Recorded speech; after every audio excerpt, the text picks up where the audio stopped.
à cette dévotion. Sache que tu as une grande valeur devant Dieu. Sache que le Saint-Esprit a été promis, il est présent, il est à l'œuvre dans la vie de ceux qui ont reçu Jésus-Christ et qui sont devenus enfants de Dieu. Et à travers eux, il est en train d'exercer son ministère dans le monde entier. Entre autres, le Saint-Esprit nous révèle ce que Christ a fait, c'est-à-dire l'œuvre de Christ, et il nous révèle qui est Christ. Dans cette révélation, nous avons dans Colossiens chapitre 1 au verset 15, le Fils est l'image du Dieu invisible, le premier-né de toute la création.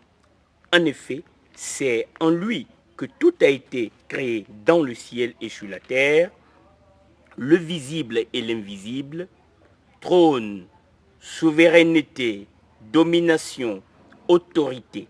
Tout a été créé par lui et pour lui.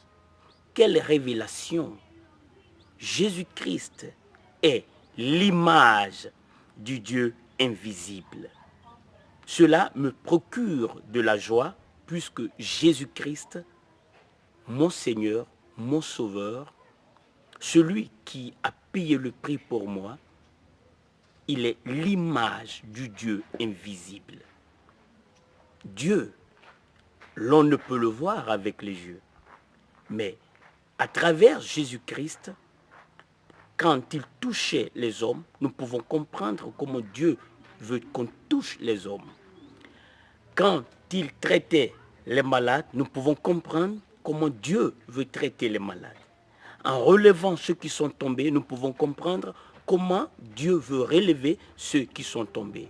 Quand il vient au secours de ceux qui ont besoin de secours, nous pouvons avoir une idée du cœur de Dieu. Et nous pouvons donc prendre Christ comme notre modèle, choisir de traiter les hommes autour de nous, dans notre famille, dans notre lieu de travail, de la même manière que Christ les traite.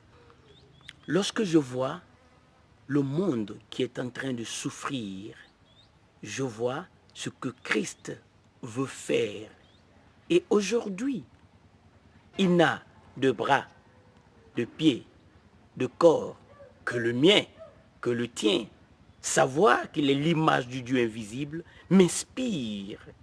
Dieu, dans le corps d'un être humain, il œuvre.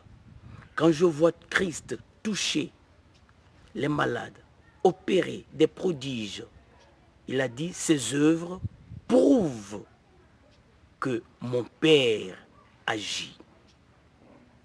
C'est très important aujourd'hui, toi qui as reçu Christ, toi qui crois en lui, de savoir que cette révélation est pour toi. Elle doit t'inspirer à vivre pour être le canal de Dieu sur la terre. Et ce n'est pas tout. Lorsque tu as placé ta foi en Christ, tu dois t'attendre à la manifestation de la puissance de Dieu en toi. Puisque en lui, toutes choses ont été créées. Sans lui, rien de ce qui a été créé n'a été créé. Et lorsque nous prenons le verset 17, il existe avant toute chose et tout subsiste en lui. Quelle révélation! Il est le secret de l'univers. Tout subsiste en lui. Si tu es en Christ, la parole de Dieu te dit que tu n'as pas à désespérer, tu n'as pas à avoir peur. Tout subsiste en Christ. Et Christ, il est ton Seigneur. Il a promis d'être avec toi tous les jours jusqu'à la fin du monde. Aujourd'hui, tu peux accepter que puisque tu es en Christ, ta vie ne sera pas un échec. Tu peux accepter de dire non au diable qui te fait croire que tu n'es rien. Tu as Christ en toi. Paul dit, Jésus-Christ en vous, l'espérance de la gloire, puisqu'il est l'image du Dieu invisible. Tu peux donc savoir que ce Dieu qui a opéré des miracles, ce Dieu qui a fait des prodiges, aujourd'hui, il se révèle à toi. En voyant Christ, tu vois Dieu à l'œuvre. Et tu peux donc t'inspirer de cette œuvre pour toucher les gens, pour bénir les gens, pour faire du bien. Jésus-Christ partait de lieu en lieu, il faisait du bien et il guérissait tous ceux qui étaient sous l'emprise du malin. Aujourd'hui, c'est une bonne nouvelle que tu reçois. Celui en qui toute chose subsiste est avec toi. Jésus-Christ, le ressuscité, il est glorifié, il est avec toi. Tu peux le louer, tu peux le célébrer, tu peux totalement t'abandonner à lui, puisque lui, il peut tout. Maintenant, Père Saint, dans le nom de Jésus-Christ, je te remercie de ce que ton bras puissant est à l'œuvre. Merci pour cette révélation que tu nous donnes de ta personne. En voyant Christ, nous pouvons avoir une idée de qui tu es, comment tu veux que nous qui sommes devenus tes enfants, nous vivions.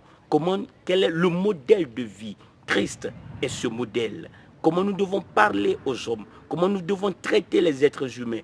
En voyant la vie que notre Seigneur Jésus a menée sur la terre, nous avons une idée. Père Saint, pendant que nous sommes encore sur cette terre en tant que pèlerins, en tant que voyageurs, ma prière, c'est que ton bras puissant nous accorde l'assurance.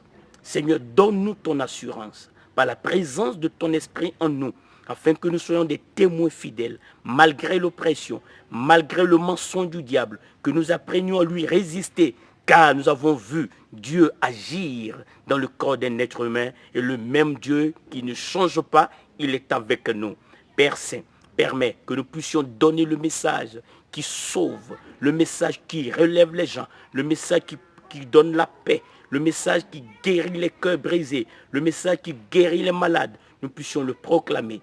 Et le faisant, je te prie, étends ton bras puissant, toi pour qui rien n'est trop difficile, guéris les malades, fortifie ceux qui sont faibles. Gloire à toi, de ce qu'aujourd'hui, nous pouvons sortir dans la victoire et revenir dans la victoire. Merci, Jésus-Christ en nous, l'espérance de la gloire. Nous savons qu'il est là aujourd'hui, il se glorifie, il se révèle à nous, il se manifeste à nous. Combien je te remercie, Père Saint, pour ta présence. Au nom de Jésus-Christ. Amen.